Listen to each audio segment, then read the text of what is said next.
a bit of a jam-packed session today. We're introducing 3 new members, which is very exciting. They've been with us for a month now, but it's the first time we've sort of got everyone together in one space. We've got terrific Tejal from Buckinghamshire, lovely Layla from West Northamptonshire, and joyful Jackie from Blackburn with Darwen. So maybe we can introduce each other in that order. We'll do about 5 minutes each, and then we can have any questions from the audience. And also maybe if you can put your email addresses, Tejal, Layla and Jackie, in the chat so people can reach out to you as well.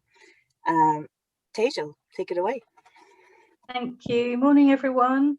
So yeah, I'm terrific. Tejal, thanks for that. I've not been called that before. I'm going to just introduce a little bit about Bucks Food Partnership, but if you want to get hold of me, yeah, I'll put my email in the chat, please do. And thanks and a hello to all the people I have been in touch with before who've helped on our journey. So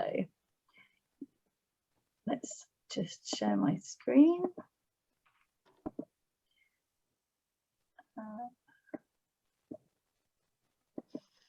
Okay, hopefully you can all see this.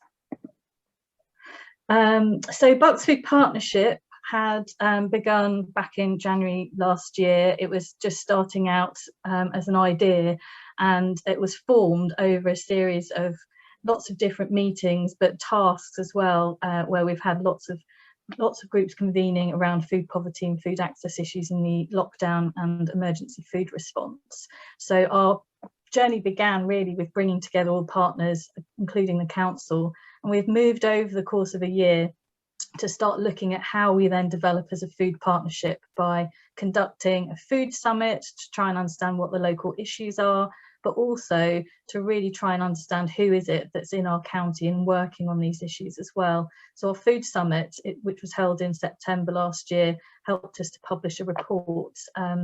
So Sustain have been the key partners in incubating this as a project, and we're funded by the Rothschild Foundation to do this scoping exercise. And our report, A Time for a Bucks Food Partnership, is available on their website, which gives us a really in-depth understanding of our county and what our main food issues are. So we're a county that's based in and around the rural areas in the sort of outskirts of London, between Oxford and Cambridgeshire and London. We're very close to Northamptonshire and Oxfordshire and Berkshire.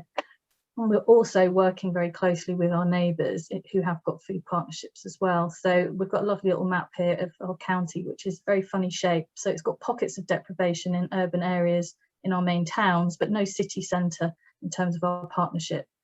What we've done over the course of the last couple of months is work towards becoming a network member of Sustainable Food Places, and we're proud to display our logo and also develop our partnership as a way of understanding what governance we need. So when we look at our representation, we've created a steering group of members who've been part of our journey, mainly covering the 6 key areas of the Sustainable Food Places framework. And we've got a few gaps remaining around climate change and also looking at procurement, but we're working on that together, and we have these working groups to lead on those particular areas. Our wider partnership is still the people who've been involved through our food summit, and so we're still engaging with them through our newsletter and communications that we're developing. And we've also created a board of trustees. We've recruited a board of trustees so that we can establish the partnership as a charitable incorporated organisation. So this is our theory of change, to sort of understand how we're going to be able to effectively transform our local food system. And the vision is for everyone in Buckinghamshire to be able to have access to good quality and healthy food. And we want to make sure that we have as much impact as possible. So when we look at our county-wide approach, we're starting from a bottom-up approach, but also taking a top-down approach. And we want to make sure that our local partnership is as representative as possible of these different areas in a county that doesn't necessarily have a central focus. So our local partnerships include local food action groups, which we're now putting together as a food poverty alliance. So we've joined the Food Power Network to support that work.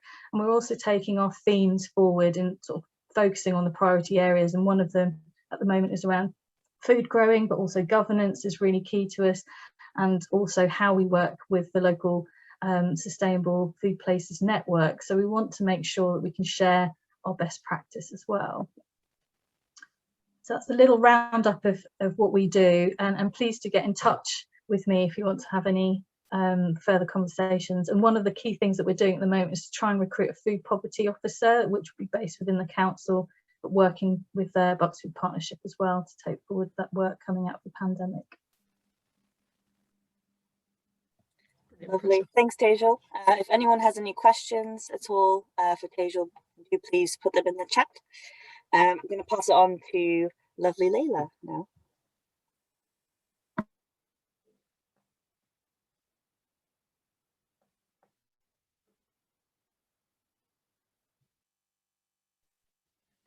Sorry, can you see my screen?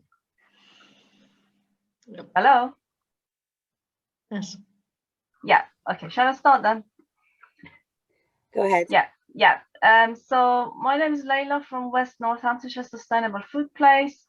I've kind of put everything on the slides, just a brief history of what's gone on. First of all, where is Northamptonshire and why did I choose this map to show it on? Because of we think that it's got a strategic place in the map of the UK.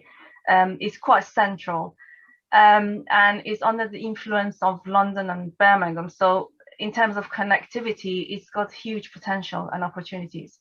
And why SFP was needed, or that the need was felt, because of the growing population, because of having a lot of rural areas, and this potential, because of what's going on in the area in terms of plans for improving infrastructure, tackling existing inequalities. As you can see on my text, inequality basically kind of makes things worse, and in terms of health, obesity, and then of course underlies food poverty in the area, and of course the climate emergency. So all of these factors kind of contributed to the idea of an SFP to take place and to take form.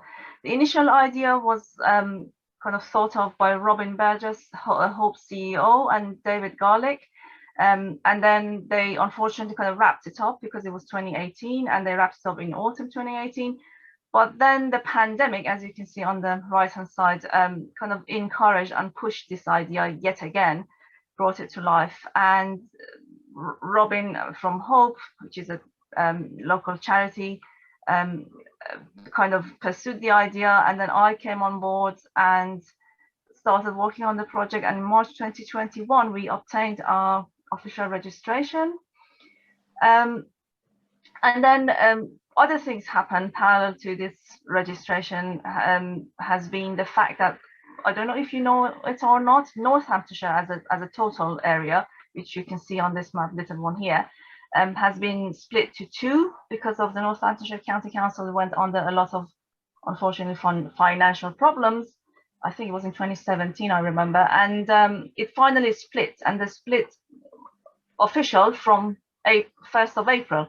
So we've got West and North Northamptonshire, and we work on the West, which includes Northampton Borough, Daventry, and South Northamptonshire.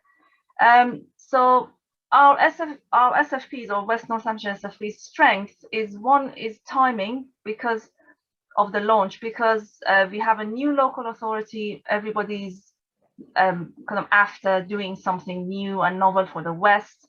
We are in post-COVID era. Let's hope that yet again things are going to kind of regrow and new starts, you name it, and also the impact of the like not a very good food system was felt much more during COVID.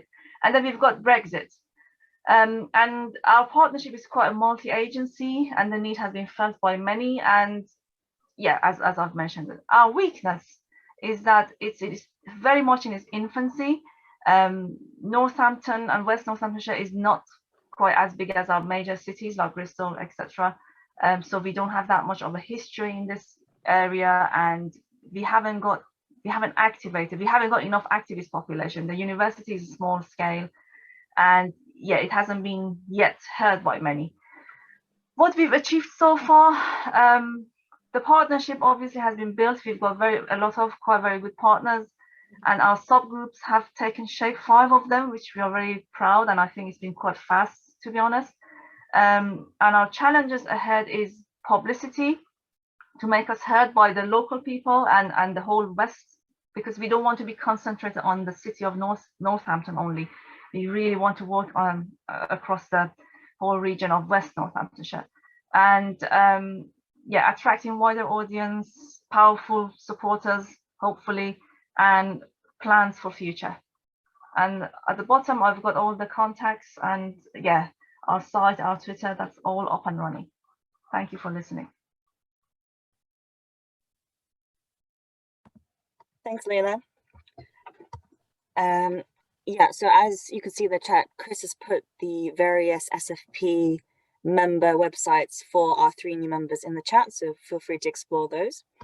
And I just quickly, mention that Robin, who has been the person in charge of the whole idea, is also online today. So if any questions at the end, you can also ask Robin as well as myself.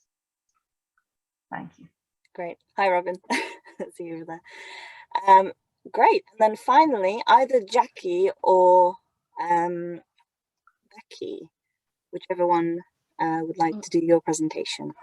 Jackie's joined us now, thank you. Great. Yeah, I've joined us now, and I'm just trying to find on Zoom here, where's the share my screen, or do I just, there it is.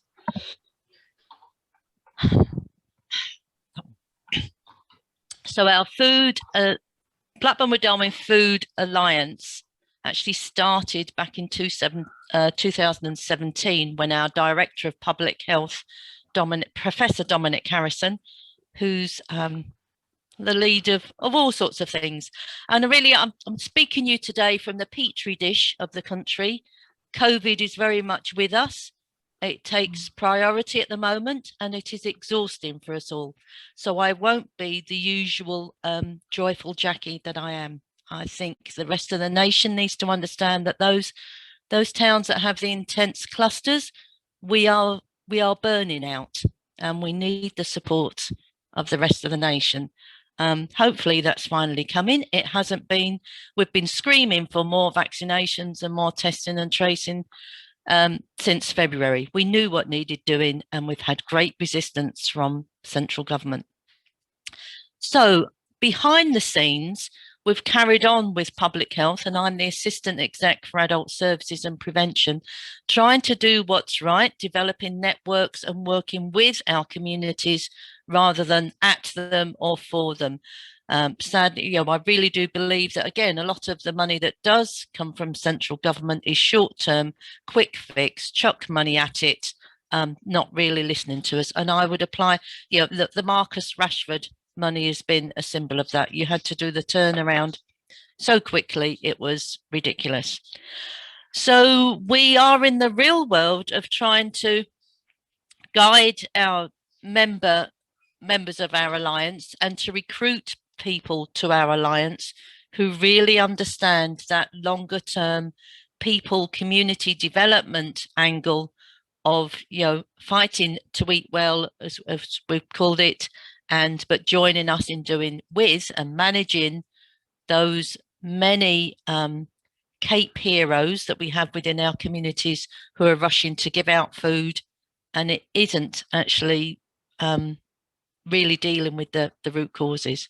That's the real world that we live in. So you've got our pledge there, which we think that's condensed down from our 60-page document that gives all the depressing facts and figures about Blackburn with Darwin. We held a child poverty stakeholder conference on Monday that reiterated that we're pretty much the bottom of everything. So any challenge that the rest of you have, we have it too, in spades. And I'm not going to hold back from keep saying that. So we're trying to tackle food poverty more effectively by all those that the folks that give out food is slowly limiting them to those trusted organisations who we are working with through public health to find out the root causes and to get the lived experience. We know that there is a culture of folk will say what they believe needs to be said, to get a food parcel, and that doesn't get us to the root cause of what is really happening in their lives. So we have a bit of work, a bit of funding that's come forward. My colleague Beth is absolutely brilliant at making sure we use what funds we can get hold of to do the proper stuff in the longer term. So that's a small piece of work happening recently, where we'll find out exactly from the two main food banks what are the clusters and the gaps of, you know, where are folk approaching us from, where are they not, which communities aren't accessing us, and forever managing the gossip tree that goes around the town of this food bank won't give you food and that one does that. Yes, it can get really complex at times. So healthy and accessible food, yes, promoting all those areas. We've got the growing, the building community, the food, the knowledge and skills. Again, we are awash with lots of projects that started up over the years. We're going to be relaunching the Healthy Start vouchers. Yeah, we know, and you all do here, we know what our communities really want and need for the longer term. Trying to access and build those links in a way that really gets the job done is a continual battle. And I suppose one of our, the fourth one, reducing food waste, is starting those conversations and to link that into the whole bit. We also know, that we were at examples of where we were awash with food parcels on many occasions and found them dumped in back alleys. So folk obviously didn't need those food parcels. We find food, our bins are full of, our litter bins are full of waste food, not just the takeaway stuff, it's all sorts. And we know, we've done a study where 40% of our burgundy bin, that's our general waste, non-recyclables, is food. So we've made good links with them. Sorry for being a miserable Jackie this morning, but the politics behind the scene can be quite tough at times. There you go. Real world. Beth, do you want to add anything to that to be a bit more? If we need to be a member of Sustain because we need this support and structure. Without that, we'll give up and go home. I know. No, thanks, Jackie. I think you've put it really succinctly, and I just reiterate really what Jackie said, that everybody's been at full tilt for over, well over 12 months now, and we are still, as Jackie said, right in the eye of the storm, and everybody's just feeling the strain a little bit now. We do have that good network. We have lots of excellent links, and we're really confident that, we'll come out fighting as we usually do. So yeah, just thank you for having us. Really excited to be part of the network. This is what we've worked towards. We're really keen to be starting our progress to Bronze Award over the next few months. We've finally got a little bit of funding to be able to get some support to the Alliance, some dedicated support, which is fantastic. So I'm just working on getting that in place. And targeting some of our schemes, such as the Healthy Start scheme uptake. We'll be launching our permanent breastfeeding friendly borough signage, which is really exciting, next month. So these are things that are going to hopefully buoy us back up again. Fantastic. Thanks, Beth and Jackie, and thank you all for your presentations and just for the realness as well. Like you said, it's we're still in the eye of the storm, and it's important to be real. There was a really good question in the chat, and I'm sure there's some others. One from Hillary. Can I ask that we hold these until after Ben's session? We have a lot to get through, and then we'll create some space at the end for a bit more questions for the new members. Hope that's all right, and I'll pass it over to Ben. Brilliant. Thank you, Elisa, and thank you and welcome to the new members there. And we feel for you, Beth and Jackie, and also others who've mentioned, Sue's talking about Leicester there. It's really tough, and we feel for you. And we really hope that it's a short-term thing and we're out of it as soon as possible. Thank you very much for your presentations. Thank you for keeping them brief. The reason for that is something quite important that we're launching today. So for those of you who don't know me, I'm Ben Messer. I work for Food Matters and the Sustainable Food Places sort of core operations team supporting network members and providing resources and ideas around engagement and community participation. This bit of the session, we've hijacked your coordinator catch-up a little bit to launch Peerlink. It's a new web platform, brand new, hot off the press, and it focuses on encouraging and supporting better connection and exchanging skills and expertise between the members of the network. So it's Peerlink is what it's called. What we're going to do in this bit of the session for the next just under an hour, really, we're going to explain what it is. We're going to demonstrate how it works. And then it's already there, actually, it's live. We're going to launch Peerlink, and it's on the website, and you'll be able to go straight away and start using it. So we're quite excited. This has taken quite a lot of building up to get to this point. So we're really very excited about it. The rules for this little bit are, I'm going to ask you to keep muted unless we ask you to unmute if you want to contribute something. And as Elisa's already said, post your questions in chat, and then we can actually pick up on what people are asking us and maybe respond to it if we have a chance. This is being recorded, so it can be shared with other people as well. But just bear in mind that it is being recorded, so it will be publicly available on the website later on. So that's a quick introduction. I'll pass on to Elisa, who's just going to give a very basic background to what this is all about. Thanks, Ben. So it's called Peerlink.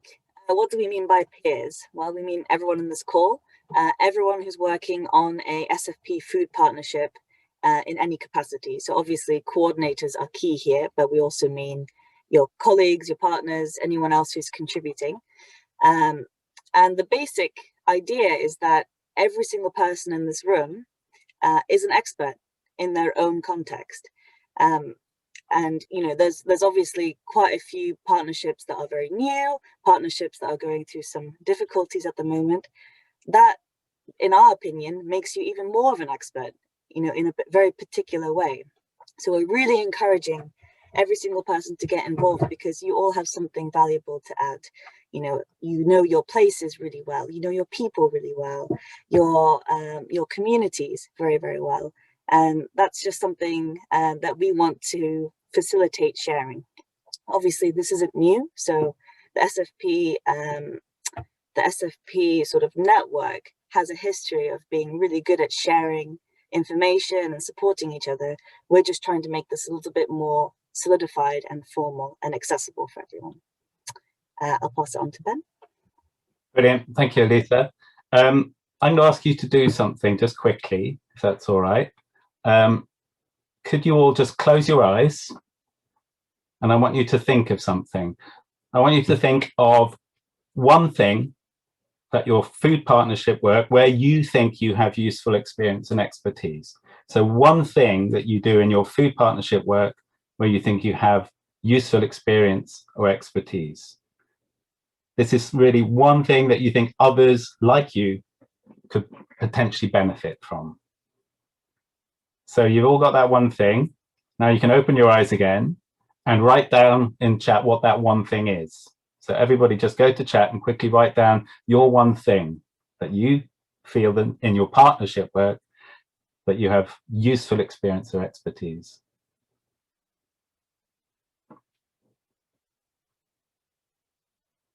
Okay, I'm beginning to see stuff flooding in.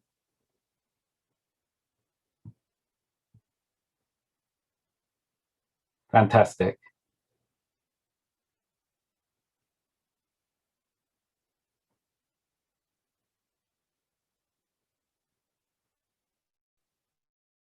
Brilliant. There's a stream of different things coming through there. I've just seen Rachel Olbaum.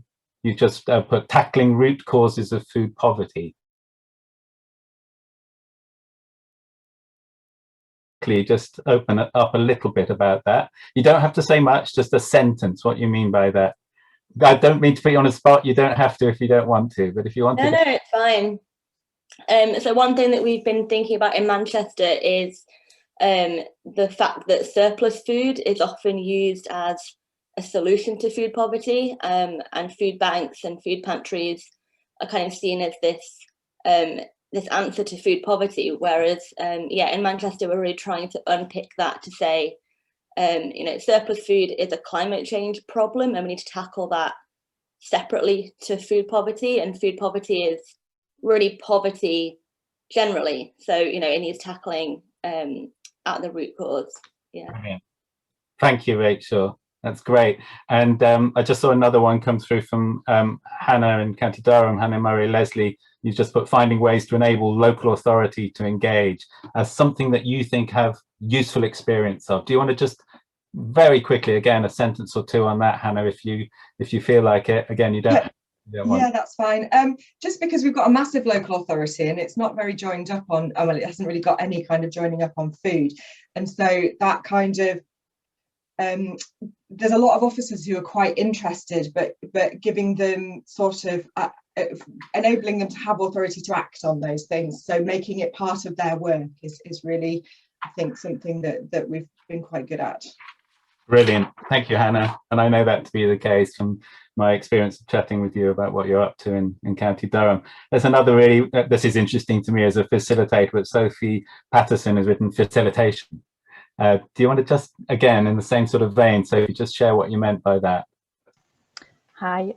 Well, yes, I guess, you know, still lots to learn, but, you know, essentially seeing the partnership as a space to facilitate all of those relationships going on around the city. So yeah, hoping to, continue to improve that as well. Can you remind me where you are, Sophie? Plymouth. Thank you very much. It's just fantastic. Thank you for sharing that. I know I put you on the spot a little bit, but it's really good just to hear the one thing that you said. But I think what I wanted to demonstrate by doing that is everybody has something. Up until now, the way that we have been exchanging knowledge around the network has been sort of based on maybe a few of the longer standing SFP partnerships acting in a sort of mentor role. This has been fairly piecemeal. As an operations team, we've had to sort of facilitate that to some extent and manage it and organize the matching of that. What we want to sort of champion and celebrate here is that everyone in the partnership has experience which is important to other members of the partnership. And when we started phase 3, I was set a task and a challenge to work out how to facilitate that exchange of knowledge and information, experience, expertise, and skills within the network. There's fantastic experience there. There's experience that I won't have and Elisa won't have because we're not coordinators. You have experience that we can't sort of understand really because we're not in the same role as you. We're working alongside you, but we're not necessarily your peers in this. Your peers are people on the screen and people in the network. So my challenge was, how on earth do we make that sort of facilitation not only easier, but more equitable? As Elisa pointed out, everybody can be a support finder, can go and find support, but also can actually be a support provider. And that exercise of your one thing is a demonstration of that. You have a lot more than one thing. But also, it's not just about you, it's about your colleagues in your food partnerships who are involved in working on your food partnership work and your food strategy work. There are other people that you know in your place who have experience and expertise, and that can be brought through your partnership also to the network. So it's not just about you, it's important to consider them as well. I'll just also mention some of that experience and expertise may not be totally positive, but you learned from it. You learned lessons from trying something and it not necessarily working that well, but that might be useful to someone else to understand that. So it's not just the stuff that really went well, it's the stuff that you actually got some really good learning out of and learned some really good lessons. That's what Peerlink is about. It's about trying to facilitate the exchange of your knowledge and expertise to everybody else in the network, and to do it as easily and as straightforward, in a straightforward way, and in a way that is totally unintimidating. I'm not going to say much more at this point. I'm going to hand back to Elisa, and we're going to actually start showing you what Peerlink looks like and how it works. So she's just going to give a quick overview as a starting point, and then I'm going to take you through a demonstration of the platform. So back to you then, Elisa. Thanks, Ben. We're the dream team. So Peerlink we've talked about why we need it, why we think it's important. As Ben says, we're now going to go through how you actually use it. It's a very, very simple interface, but it sounds a bit complicated, so bear with us. One of the key functions of Peerlink is that it's a searchable directory. So you can go into your member profile, your member dashboard, go into Peerlink and search for support under particular areas of expertise. You can also search for a specific member as well. And Ben will show us how to do this. The key thing here is that it doesn't work unless we have as many of you creating profiles to populate that directory. If that makes sense, you know, it's not a very good directory if there's only 3 people on there. So that's the key call to action today, is that it's important that we get as many people signed up onto this directory as possible. And I'll pass to Ben, who will, I think, share his screen and show us what it looks like. I will do. Yes. So because the key thing is getting everybody to actually sign up and upload their profile to the directory, we try to make that as simple as possible. So here we go. This is Peerlink. Can I just check if you've managed, can you now see that? And you can see the site? Yep. Yep, the website is there. So this is the website. As a member, you will see this version with the dashboard up in the top right-hand corner. What I'm going to do is click through the dashboard. And what I'm going to show you here now is a demonstration Aberdeen as a case study. Aberdeen were one of the trial partnerships who have been working on Peerlink and helping us refine it in the final stages of its development. So I'm going to click through to the dashboard. The first thing you'll notice is it looks slightly different. So there's the dashboard for, I can't believe that.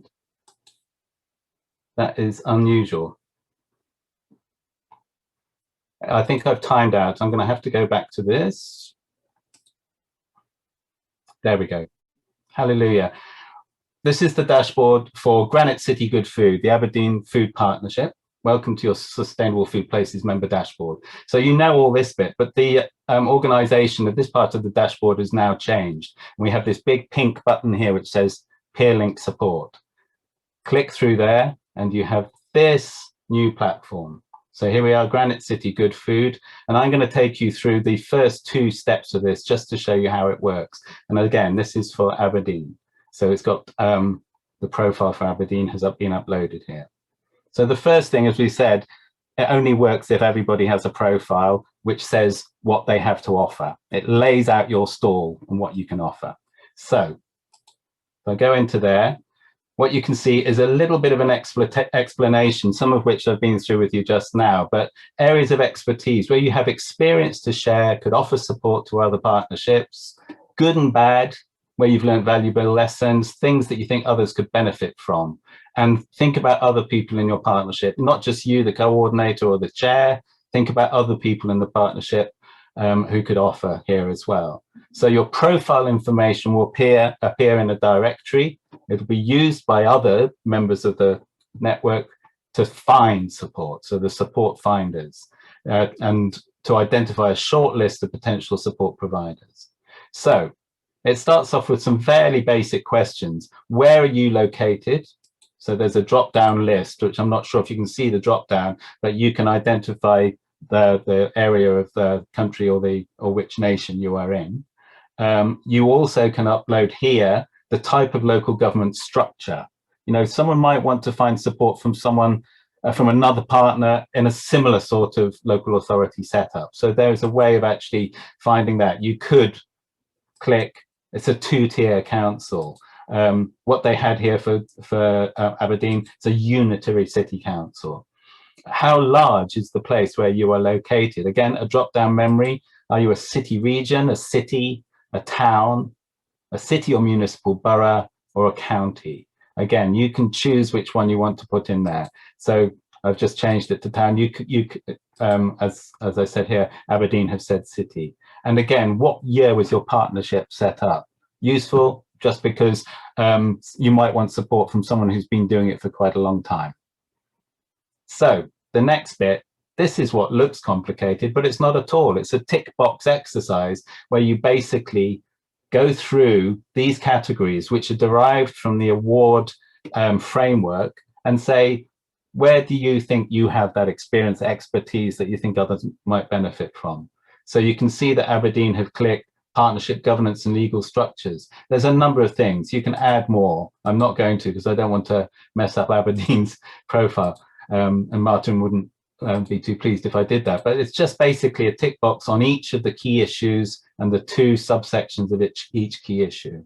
So there's 1, key issue 2. Again, you can check it or uncheck it as you wish. And this will change over time, and you can go in and change it when you want to.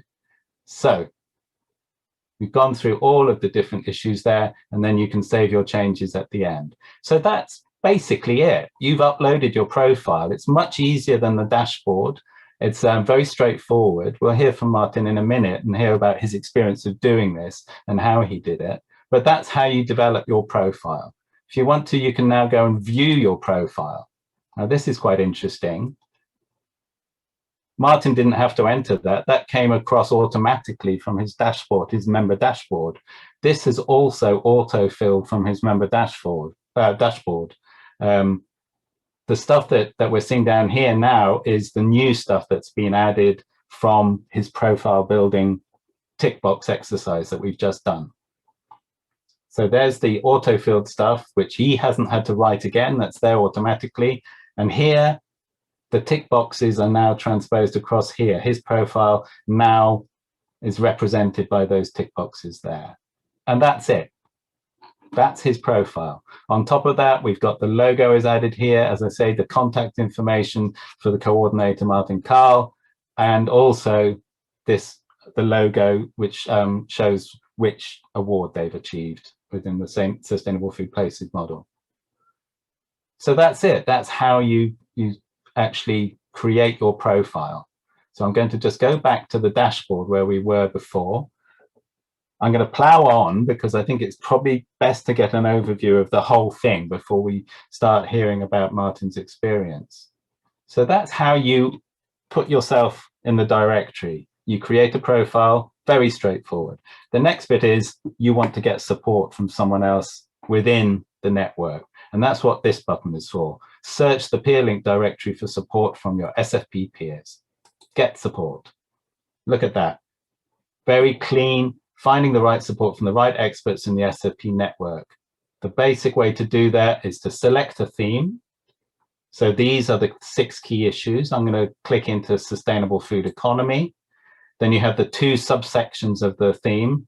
I'm going to click into supporting good food business. And I'm going to look at this first section here. Please untick those topics not relevant to your search. So I'm going to untick these ones. They're not relevant to my search, but this is what I'm really interested in. This is just a demo. You know, you could click different ones here and come up with different results, but supporting independent, local, sustainable food enterprises and entrepreneurs. That's what I'm looking for support for. So I've clicked that, and these are the results. 2 of the other partnerships who've been involved in the trial have also been identified as matching my criteria. Middlesbrough and Hull, who were both, Joe was here earlier, he's had to leave, but Hilary is on this call as well. So I may bring Hilary in later with some of her thoughts on this.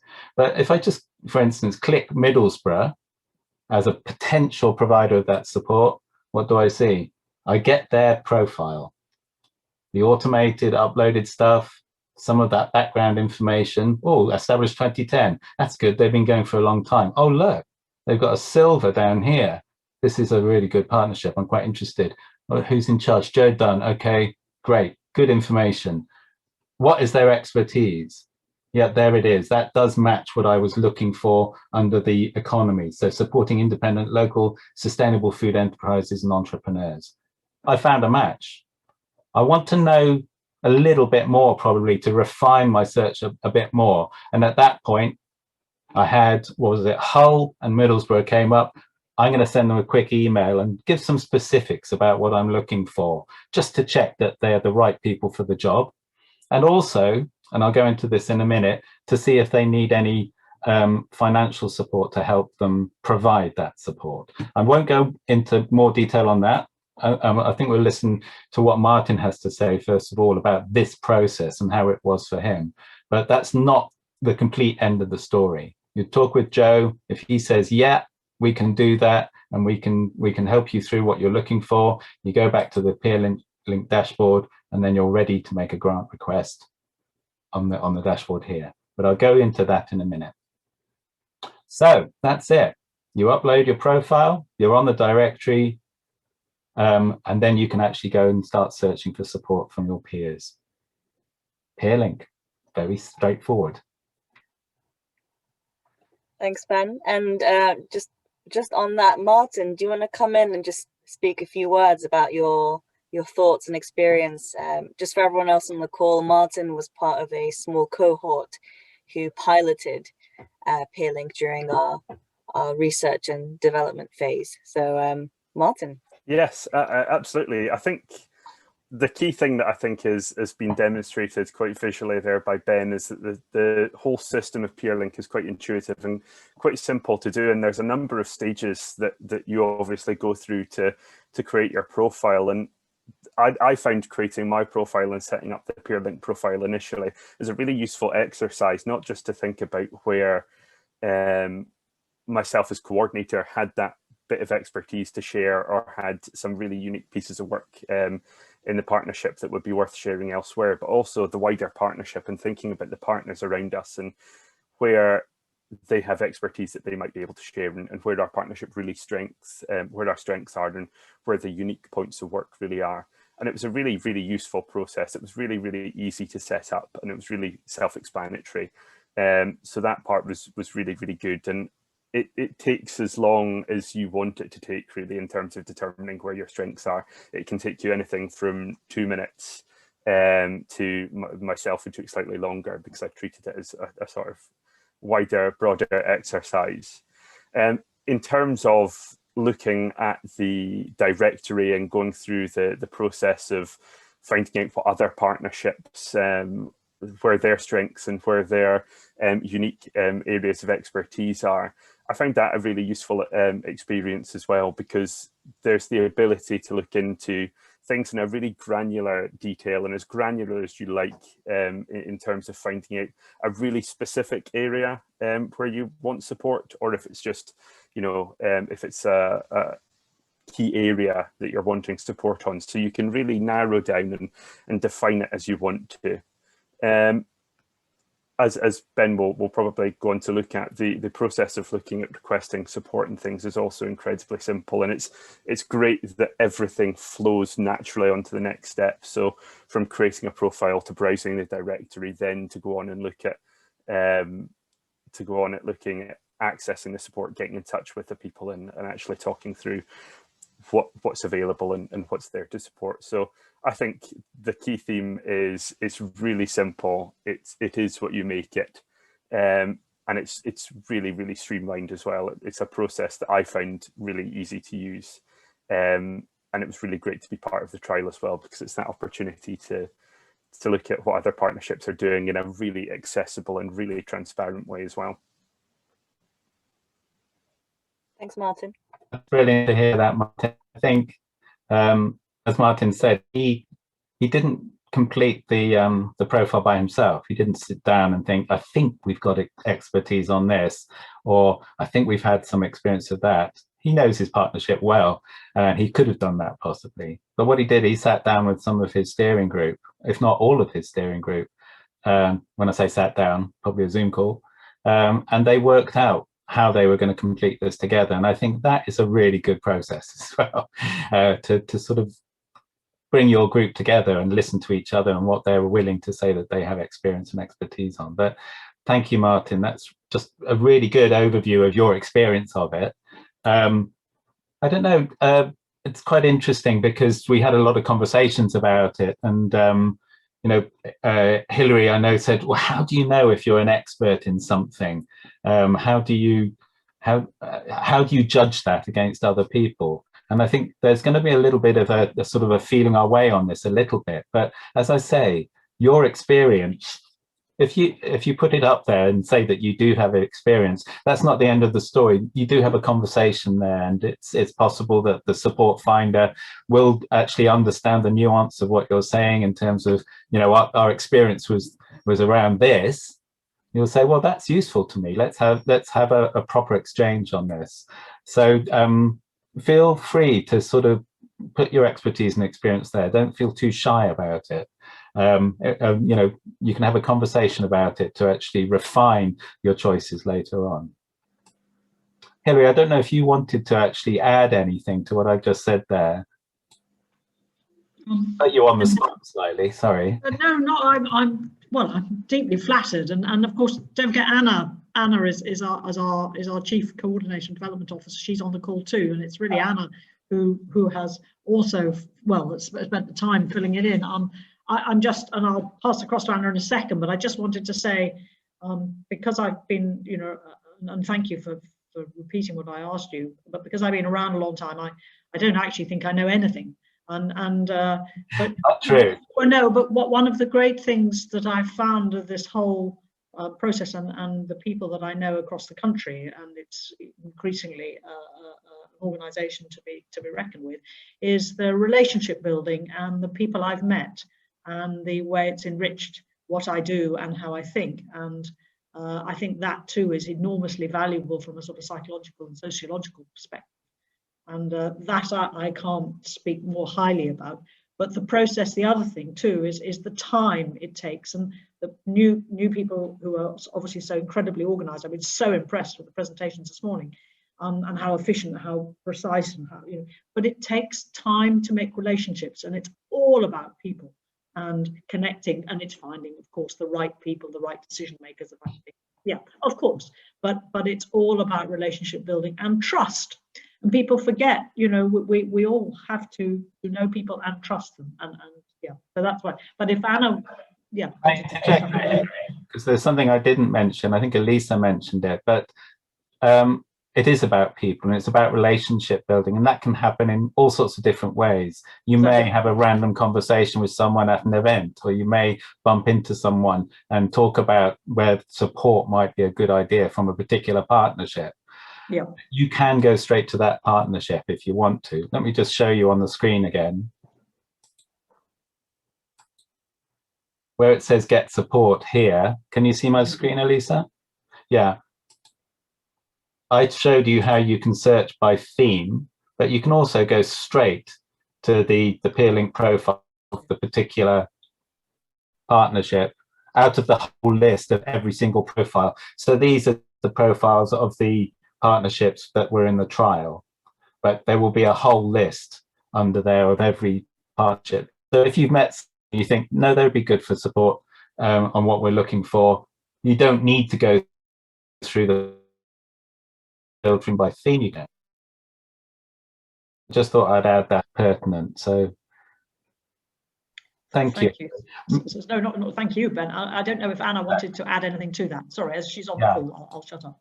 My neighbours are in the middle of having their windows replaced, so it's quite noisy. But just to echo what Martin said, yeah, it really gave us the opportunity to think deeply about what our areas of expertise were, because I feel in Hull bit that we were a kind of jack of all trades, master of none kind of aspect. So it was like, are we experts? I think Hilary and I both had this kind of existential crises about whether we were experts in particular subjects or not, and then having the confidence to tick those particular boxes too. But yeah, I think it's such an intuitive system. I found it very easy to use, and I think everybody else should be able to too. That's brilliant. Thanks so much for that, Anna. Joe was here as well from Middlesbrough. He's had to leave, unfortunately. I'm not sure if I've seen Anna Clayton on the call, but are you there, Anna? No, I don't think she is. I could check through the list, but I won't. What I will do, and I touched on it, the final piece of the jigsaw is to do with opening up this peer exchange to every partnership. We do recognise that's easier for some partnerships than others. Some may have capacity and resources in order to sort of spend time with other members of the network. Others may not find that so easy. So we try to accommodate that in the way that this Peerlink platform and the way it functions. So to set the scene, you know, knowledge exchange within the network has always been, and it is currently, and hopefully will continue to be based on goodwill and sort of mutual support, that people will be supporting each other in different ways. And we don't want to smash that out of the park. That is one of the beauties of this network. But as I say, we want to recognize that not everybody has the privilege or the capacity in order to be able to provide like a half a day or a full day support to another partnership. You know, to have someone come and visit you and learn from you and gain knowledge from your experience, that takes time out of your normal work. And we want to sort of offer some sort of recompense for that effort that's put in by the support provider. We don't want to assume that people will do this for nothing. On top of that, we can't cover every single cost. So we've tried to simplify it by saying, in total, your support could be 1 day of support or 2 days. But more than that, we're not going to be supporting financially. We're also going to consider that people may have to travel to see each other. 1 day, that will be possible, if not immediately. But 1 day, people may be able to travel to actually have this knowledge exchange in person, face to face, to visit the partnership. And we know that happens in the network anyway. But again, we want to be able to cover some of the costs for that. On top of that, they may need to do an overnight stay in order to make most of the day that they spend with the other partnership. We want to ensure that they're not avoiding doing that because of the cost implications. So I'm going to go back to the dashboard and show you the final part of the story. I'll check again with Elisa if you can see that. Yep. Yep. So we've done the profile, we've done the get support, and this is apply for a grant. So you don't have to do this necessary. First of all, the person who applies for the grant is the person who's looking for support. So the partnership that's out there trying to find support, they're the ones who actually organize this side of things. So I'm a support finder. I want to apply for a grant. I've talked with Middlesbrough and they said, yeah, we can give you support. And what you do is you fill in this very basic form. So there's fixed rates of either 1 day or 2 days of a sort of fee for the support provision, and as I said, something to cover expenses. So first of all, what are we providing support on? A general theme will be plopped into that box, and in here you would identify the person who's providing the support, and you will have spoken with them and you will have already asked them what it is that they require in terms of resources for their fee or for any expenses. A very brief description of what it is that you're hoping to achieve through this. And then this very simple box here. Again, the support finder is filling this in. So they don't have a fee for actually providing the support, but there may be either 1 day at £150 a day or up to 2 days, which is 150 times 2, so £300 for 2 days. That could be over more than one event, more than one visit, more than one time on a Zoom call, but the total of 2 days and the total of 1 day. And it's up to you to work out how long the support might last. This is for additional costs here. So the support finder may be needing to travel and may need to actually travel and have an overnight stay. And that's a total of £100 to cover travel and an overnight stay. It might be support happening in the other direction, and the support provider may be traveling, so they will put in travel, or they may put in travel and accommodation as well. And you can see we've got 2 days plus the total 100. The most you can claim is £400. So that is automated again. That goes to quite a busy admin process in the background that you don't need to know about. The only thing that you will be required to do is provide the bank details so that that exchange of that grant can happen. When will it be completed? You use the calendar to work out when it will be completed by, and tick to confirm that this isn't just the support finder doing this, it's the support finder has spoken to the support provider before any of this goes ahead. And then you just submit your support application. And that's pretty much it. So going back to your dashboard, you've uploaded your profile, you've done your tick boxes, you've shown people what you have to offer. You've talked with your steering group and others in your partnership about what you should include in that. Your profile is in the directory, the marketplace, if you like. You say, I want to go and get support from someone, a different thing going on here. You can go out there and choose by theme or choose by partnership where you're going to get that support. And if needs be, having talked to the support provider, you can apply for a grant. And that's it, that's Peerlink.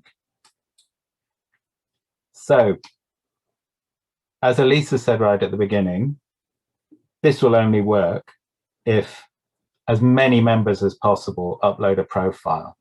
Can you imagine turning up in a town, going to TripAdvisor and saying, I want to go and find a place which has 2 bedrooms, which is near the river, which is, you know, those sort of things, and there's no profiles there. It doesn't work. This is the same. If there's no profiles there, it doesn't work. The most important is you go through that of uploading your profile, being on that directory, setting up your stall, if you like. And then it only works if members start using it. It only works if someone says, I want to go and get some support from someone, and I might need some help to do that financially, and I'm going to go and use Peerlink and put in a request. And to begin with, we'll be sitting there watching the requests coming in and just sort of maybe having a few little questions like, how was the process? We want to tweak this and make it as good as possible. But set up your profile, and when you're ready, go and have a look and see if you can get some support from someone and who's out there with the experience that you're looking for. That's it. So if you wish, you can put questions into the chat, and we can try and respond to those as they come in. As we're not a huge number of people, we could do a quick hands up as well if people want to say anything. But to begin with, I would suggest put your questions into chat, and we can actually respond to them if that's possible. But as I say, from now, Peerlink is launched. Peerlink is there. You can go to your dashboard. It was actually done this morning. If you'd gone there this morning, you would have found it sitting there. Sneaky, but it's there and it's ready for you to go to, have a play with, have a look at, have a think about, and then maybe stand with your steering group and get going with the whole building your profile. That's the first step. So Elisa, sorry, you were going to say something. No, that's all right. Just Laura has a question. What's the time scale for this? Is it first come, first served?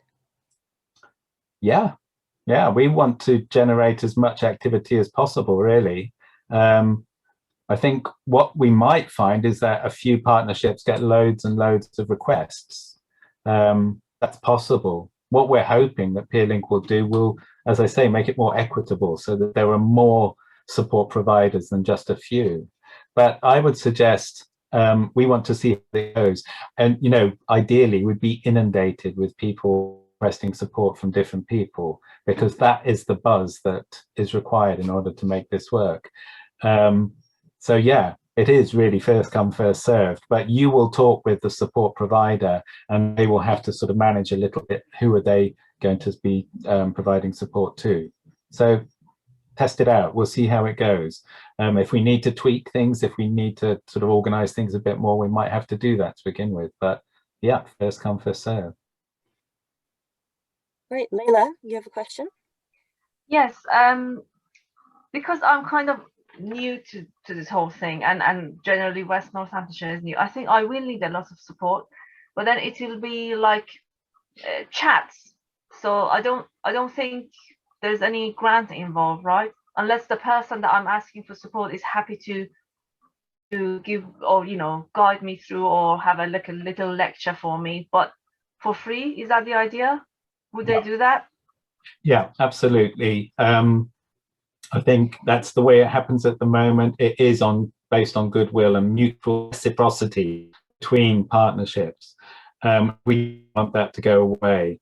A chat with someone about a specific thing or a more general thing, again, it's up to the provider. Nobody, I understand, nobody has actually said, sorry, I'm fed up with providing support to other people here, leave me alone. Yeah. That's not really happened. I know that I have a colleague at Brighton and Hove who has a lot of requests, particularly from pre-members though, not so much from within the network. But part of this is to say, yeah, Brighton and Hove, they've got lots of experience. Bristol's got a lot of experience. Cardiff, people out there with experience, but there's others within. You're all got some experience, which is useful to others. Yeah, thank you. It's excellent. I'm just so happy to see this. It's absolutely amazing. Yeah. Blown away. Thank you for that. Yeah, Leon put his hand up. You're muted, Leon, at the moment. Sorry. Leila, just in your question, that kind of support you're describing is actually really, really important. And you probably find it under the first area of the description under our key issue 1. And I think it is useful to use Peerlink, because then what you can do is make sure that everyone's happy, they know how long the support's going to last, prepare for it, and so on. You don't feel like you're thinking, oh, this call's going on a bit too long, or I wasn't expecting this level of engagement. So what you described as just a chat can actually be vital for partnerships.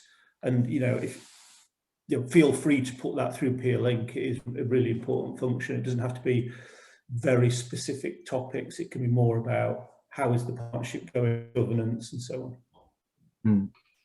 Thank you very much. That's what I felt, to be honest, thinking, am I allowed to ask this from other people? Will I be a burden on them or not? But then obviously not when I go through, especially through this Peerlink. And also I can specify what I want to know more about. A lot. Thank you, Leila. The other thing to bear in mind is that part of the thinking behind this was future-proofing the SFP network. The SFP network, we want it to be more and more owned by the network members. And what this does is, at the end of phase 3, this will still exist. The grant function, there may need to be some way of actually continuing that if it seems like it's necessary. But this exchange between network members is future-proofing the SFP network, the connection that you have with each other, particularly as the network grows. That was 3 new members this morning. We're getting lots of requests from people as new members going through the process of coming in. There is a question there from Hilary, which is really interesting. The Peerlink is an internal platform for SFP members. We felt that we wanted to keep it that way. We didn't want outside consultants posting profiles, and we didn't want it to be sort of inundated with some of the very early questions from pre-members, if you like, people who are thinking of becoming partnerships. Those requests will still come into the operation team. And if it seems like a good idea to put you in touch with a partnership coordinator to talk through their experience, we will make that connection. And we may end up doing it through Peerlink, but I think it would be a direct thing through Leon or Chris or myself or Elisa or Sarah, just sort of saying, have a chat with Hilary. She'll tell you everything. She's been doing this for ages, and she's an absolutely brilliant coordinator, chair, runner of a partnership. She knows it all. We might do that, Hilary.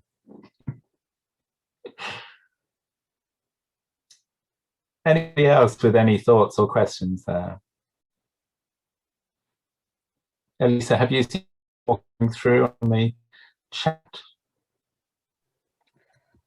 No, nothing in the chat. I am keen to create a bit of space for questions for new members. I know Hilary had a really good question in the beginning, but we'll wrap up any questions around Peerlink first. Yeah. Well, unless there's anything else coming in, I would just say this has been work that's been going on since the beginning of phase 3, and to see it launched today for me is really, really exciting. I think it's something that a lot of other networks outside the food sector are very interested in. I was talking with someone who works in the music sector, who's looking at exchange of experience and expertise and thought, oh, I talk to your web designer. And on that note, none of this would have happened without Gav Dupay, who works out of Sustain.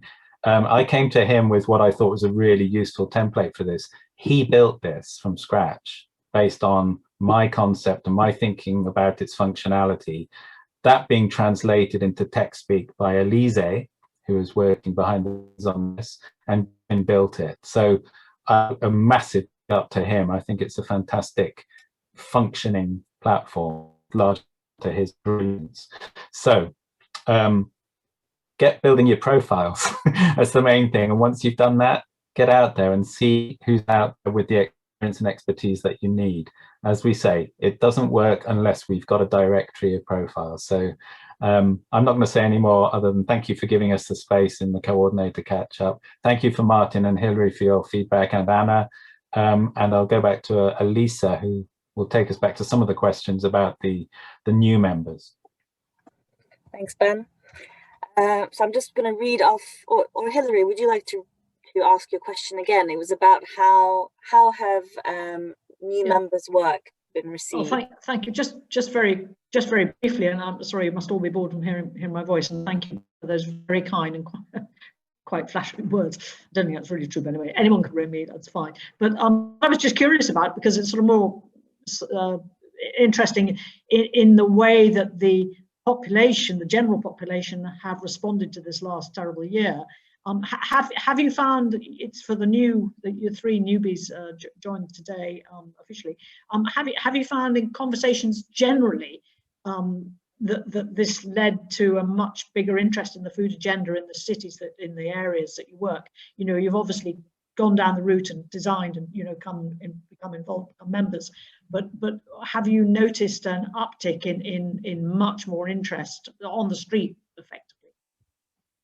I just thought to ask. It's really just a curiosity, a personal curiosity, really. Shall I come in there?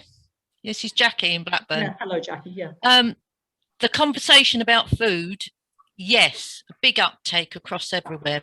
That is, for us as the Food Resilience Alliance, was the challenge, because it was like as the lass from Manchester was saying, there's been a big uptake in the conversation that folks seem to think it's more food banks and larders and waste from the supermarkets.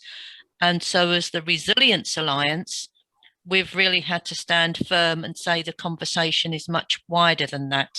So it's currently managing that, COVID has put food on the top of everybody's lips, but they're all at a very different place on the learning curve. Yeah, really interesting. Yeah, thank you. Yeah. If I may add to this, same in Northamptonshire, because Northamptonshire has already had a lot of food poverty going on, etc., pockets, you name it. But then that's the same point Jackie mentioned. But also, I think we've had a much more reactive people on top, if you know what I mean. Public health council, especially with the new council, they're like, oh, yes, let's listen to you, because before, as far as I remember, Robin telling me, nobody was quite kind of, what is this whole thing, come on, so that reactive side of things has improved much more. Thank you. Yeah, that's interesting too. Louis, I was going to say, yes, it's had a huge impact in Bucks. People wouldn't have necessarily recognised what food issues are, and we've had a huge amount of support just because people weren't doing it. The local authority couldn't work out what to do, so it was the communities that actually really came to show them how to do it, and through that the elected members have rolled up their sleeves. They've seen what's going on. Their next door neighbours needed help, they've helped them. And I think with that, through the pandemic, and it seems really awful to say this, but it seems that without the pandemic, I don't know how long it would have been until they really believed that there was food inequality, health inequality, these problems that needed to be resolved in a very different way to the way they like to get it done. So the way that we want to work as a partnership is sort of revolutionary. in our area, and it's very, very exciting. So lots and lots of enthusiasm and interest. Isn't that great? At a meeting before Christmas, the SFP asked one word, what was this last 9 months? And I remember putting up quite a rude word, but a lot of people, and we reflected how right they were, said opportunity. Opportunity to get engaged in the food agenda, and that's exactly what, just reflecting what you three have also just said. Suddenly people are waking up to the fact that this isn't okay how it's been before. Business as usual is not an option. So yeah, thanks. Thank you. That's really interesting. Good luck. Really great. If I remember rightly, we asked you to shout that word, and I sort of remember hearing you shouting a rude word very loudly, Hilary. Shush. I've reflected on that then. Wash my mouth out with soap. That's great. Thank you so much to our new members, to our old members. Thank you to Ben for your excellent run through of Peerlink.